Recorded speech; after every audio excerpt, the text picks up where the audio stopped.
식도암 수술을 한다는 개념조차 아직 없었을 때 아닐까요? 제가 레전트 할 때는 식도암 수술 제대로 하는 건 본 적이 없어요. 그래서 나는 이제 가서 수술로 승부를 내겠다고 생각을 했죠. 공부해가지고 슬라이드를 만들어서 모든 스태프들을 다 오시라 그래서 목표는 수술로 사망률 5% 미만이다. 될 것 같다. 100% 죽는다. 그렇죠. 근데 살렸거든. 오, 근데 약간 3분의 4분의 1을 우리 신 교수님이 하고 있는 거네. 그렇죠.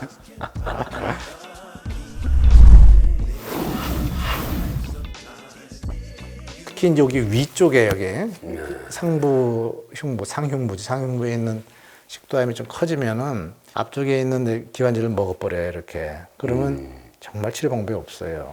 야, 이게 식도라는 게 식도 그 자체도 상당히 장벽도 없고 위아래 림프선이 얽히고 설켜 있어서 잘 퍼지기도 하지만 그 주변에 정말 생명에 중요한 기관지, 대동맥, 심장에게 바로 옆에 있기 때문에 이렇게 식도암이 자라나기 시작하면 진짜 굉장히 치료가 어렵겠네요. 네, 어려워요. 식도가 상당히 어려운 장기네. 그래서 그 위치에 따라서 너무나 다양한 증상을 보이기 접근법이 달라야 때문에 되고. 치료 방법도 완전히 다르고 그러네요. 그 모든 치료 방법에 대해서 본인이 익혀야지만 제대로 된 식도외과 의가 될 수 있고. 식도외과 수술할 정도면 그냥 위아래 이 소장까지 다 내가 언제든지 떼서 올 수도 있고 말 할 수 있는 그 정도 심장도 세워서 할 수도 있고 뭐 거기다 이제 거의 현미경적 수술 마이크로 수술까지 해야 되고. 다 할 줄 알아야 되고. 아, 근데 이게 듣고 보니까 식도암이 무서운데 이게 조기 증상 같은 거 없나요? 조기 증상은 거의 없고, 없고. 고맙게도 위내시경 때문에 그냥 저절로 발견되는 경우가 많은 거예요. 그러니까 들어갈 때 보고 나올 때 볼 거 아닙니까? 그러면 이제 그럴 때 발견되면은 비교적 초기에 발견되니까. 그래서 아주 초기인 경우는 아까 그런 문제 때문에 점막에만 있는 경우 점막 절제술을 많이 해요, 우리 병원에서.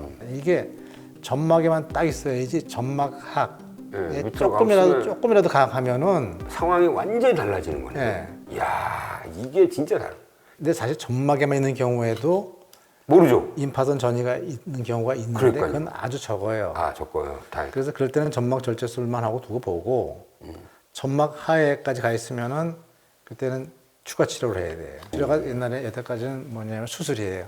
똑같이 하는 거예요. 그렇게 초기지만 아유. 수술 방법은 똑같아요. 야, 진짜. 네. 그래서 벌써 6년 전 지났는데 이런 경우에 수술 안 하고 항암방선 치료를 하면은 그걸로도 수술한 거하고 비슷한 결과가 나오면은 네. 그러면 수술할 필요가 없잖아요. 아예 점막도 안 떼자 이거죠? 아니 점막 띄고 난 다음에 점막을 띄고 난 다음에. 네. 굉장히 그러니까 어려운 연구예요. 점막을 띈 환자들 중에서 점막학까지 들어가 있는 사람만 모아서 대상으로 양쪽으로 놓아서 수술하는 사람, 네. 항암방선 치료하는 사람 그 연구를 우리가 6년 이상 했어요. 환자를 모아가지고 그때 이제 3상을 지금까지 했고 그 엄청나게 어려운 연구예요. 간신히 작년에 인노를 끝냈어요. 아, 이제부터 5년을 또 기다려야 돼요.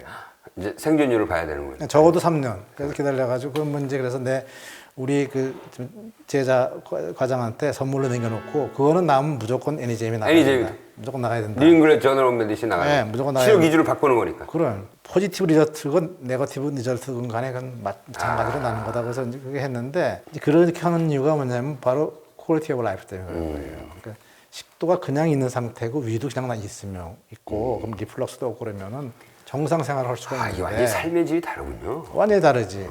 근데 이게 이제 그렇게 그 식도를 다 잘라내고 새로 식도를 만들어 주면은 우선 리플럭스가 거의 100% 생긴다고 보면 돼요. 그 역류 치료를 계속 또 해야겠네요. 염증 생기니까. 근데 역류 치료라는 게 다른 게 없어요. 음식을 자기가 조절해야 돼요. 천천히 잘 씹어 먹어서 빨리 내려가게 하고 육식 위주로 해야 되고 채식을 많이 하면 절대로 안 되거든. 이 정체 기간이 길어져요. 정체 기간이 길어지고 이게 칼로리가 낮기 때문에 많이 먹어야 되잖아요. 어쩔 수 없이 육식하는 사람이 되는 거네. 그래서 오히려 환자한테는 이렇게 얘기할 수가 있죠. 남들이 먹으면 건강에 나쁘다 그러는 거를 당신은 열심히 먹을 수 있으니까 맛있는 걸로 거꾸로 고기 위주로 먹는 거엔 당위성이 있다. 그렇게 먹어야지만 돼요. 아이러니네요. 뭐 여러 명의 케이스가 있겠지만은 가장 기억에 남는 환자가 있습니까? 그 많은데 오히려 이런 건 생각나는 게 있어요. 이제 암은 아니었고, 네. 근데 사실은 식도 수술이라는 게 암만 심는 게 아니에요. 네. 아주머니가 있는데 한 30년 동안 이제 겨울 물 같은 거 먹고 산 거예요. 참. 근데 이제 저한테 오셔가지고 내가 이제 수술해서 줬더니 이러시더라고. 사과를 먹는데 씹어서 먹고서 쑥 삼키는 순간 너무나 눈물이 나더라는 거야. 그런 맛을 몇십 년 동안 야, 못 이렇게 씹어서 느꼈잖아. 삼키는 맛을 처음 느낀 거군요. 그래서 식도가 정말 제대로 잘하는 서전들이 꽤 있어야지만 된다고 느끼는 거야. 먹는 것처럼 중요한 게 없거든. 아, 그럼요. 그리고 이게 식도감이 조금씩 늘 것 같다는 생각이 좀 드는데, 이게 고령화하고 좀 상관없나요? 그렇죠. 관계가 좀 있을 수가 있는데, 네, 그러니까 비율 1%니까 전체 암이 늘어나면은 그 조금씩 늘어나고 그래서 그전에는 2,000명도 안 됐죠. 왜 일본에서 뭐 뜨거운 차 마셔서 뭐 많이 생긴다 뭐 이런 얘기도 좀 있었잖아요. 예. 일본보다 이제 중국이 뜨거운 차를 계속 마시잖아요. 예. 그래서 그게 너무 자극을 줘서 뭐. 근데 뭐 그것도 이제 가능성이 좀 있는데 명확하지는 않아요. 그냥. 근데 그게 이제 보면 생활 환경이 나쁘고 일반적인 위생 상태 나쁘고 이런 사람들 술을 하고 담배는 뭐 틀림없는 거니까. 지금 현재 식도암 수술로 인한 사망률은 5% 이하겠네요. 2% 미만. 2%가. 우리 병원은 1% 미만이고. 야. 그게 이제 수술 사망률 그러면 30일 안에 사망하는 거 얘기잖아요. 예. 근데 이제 인하스피탈 모텔리티 그러면 1%좀 넘고. 이제 대단한 거네요. 대단한 그렇죠. 거. 예. 자, 그러면 이제 폐암 얘기를 해볼까요? 제가 폐암도 어떤 자료를 봤는데 이 폐암 생존율이 미국보다 더 낮더라고요. 그것이 좋죠. 미국은 뭐 잘 아시겠지만 의료 시스템이 잘 되는 나라는 아니에요. 아니 그래도 이 최고의 의료 기술은 미국이 갖고 있잖아요. 그건 맞는데 그게 무슨 차이가 있냐면은 우리나라 의료 시스템이 내가 볼 때는 뭐 전 세계 최고다. 네. 그러면 우리나라 의료 수준이 세계에서 최고냐? 그건 아니에요. 그건 아니죠. 예. 미국에서 이제 우리가 배우러 많이 가고 그러잖아요. 그럼 우리 병원을 예를 들면은 폐암 수술의 성적이 미국의 메모리얼 슬로우 캔트링보다 우리가 더 좋다. 더 좋거든. 진짜요? 더 좋아해. 그러면은 그러면 우리가 그거보다 낫냐? 그거 아니다라고 얘기해요. 왜냐면은 거기는 새로운 치료법을 만드는 병원이다.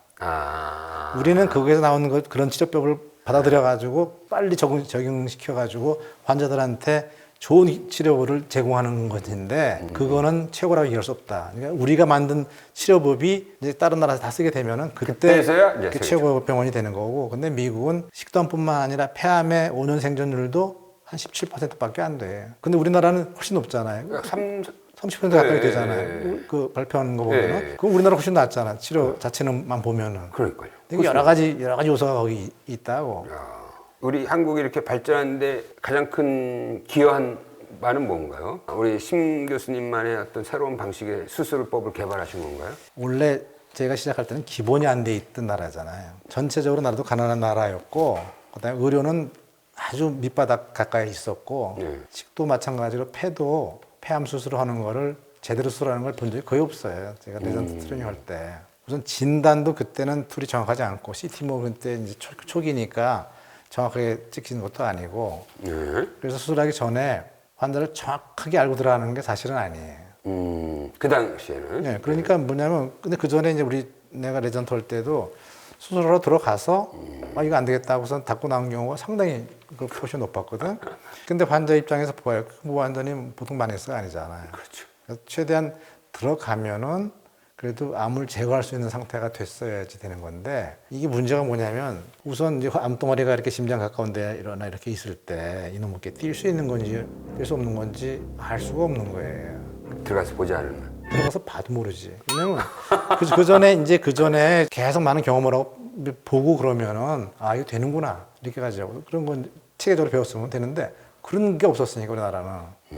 그러니까 고민이지. 수술은 해야 되겠는데 이놈의 걸 수술해가지고 과연 뛸 수 있는 건지 모르잖아요. 하여튼 최대한의 이제 그때 당시에 가지고 있던 진단 툴을 가지고 진단한 다음에 이게 리섹트 떼어낼 수 있는 거다 판단되면은 내가 마음을 어떻게 먹었냐면 무조건 뛴다.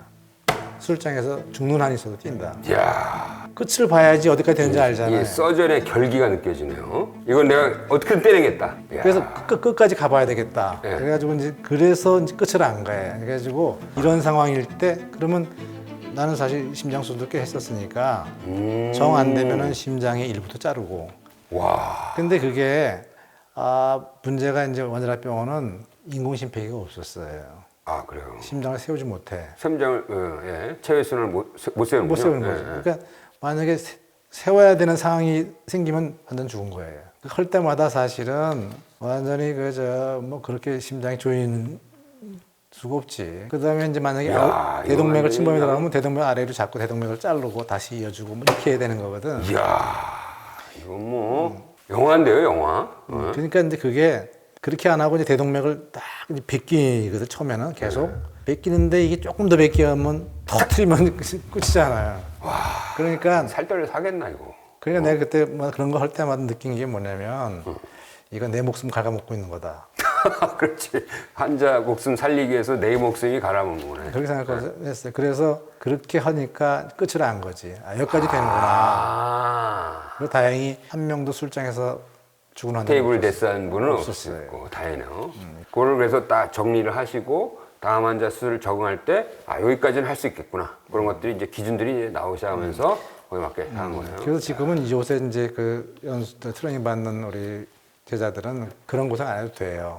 이제 진단 트레이닝 목숨 안 졸여도 되네. 발달해가지고 우선 정확하게 알 수 있는 데다가 계속 배웠으니까 이런 경우는 이렇게 하면 된다. 이건 절대로 안 된다. 이걸 이제 아니까 그 제자들한테는 그래도 얘도 참 다행이다. 나 같은 고생을 안 해도 되고 하니까. 오늘 정말 이 식도암과 폐암 수술의 의사로서 살아온 위대한 이 서전의 이야기를 들어봤는데요. 그 여기 보면은 참 업적이 대단하십니다. 세계 최고 수준의 폐암 생존율, 식도암의 생존율도 지금 30% 넘긴 거잖아요. 30%가 아니라 전체적으로 보면 50%가 넘어요. 그 중에서 이제 그 3기 이상 되는 것만 얘기한 거고 아까. 그 앞으로 할 일은 뭐라고 생각하십니까?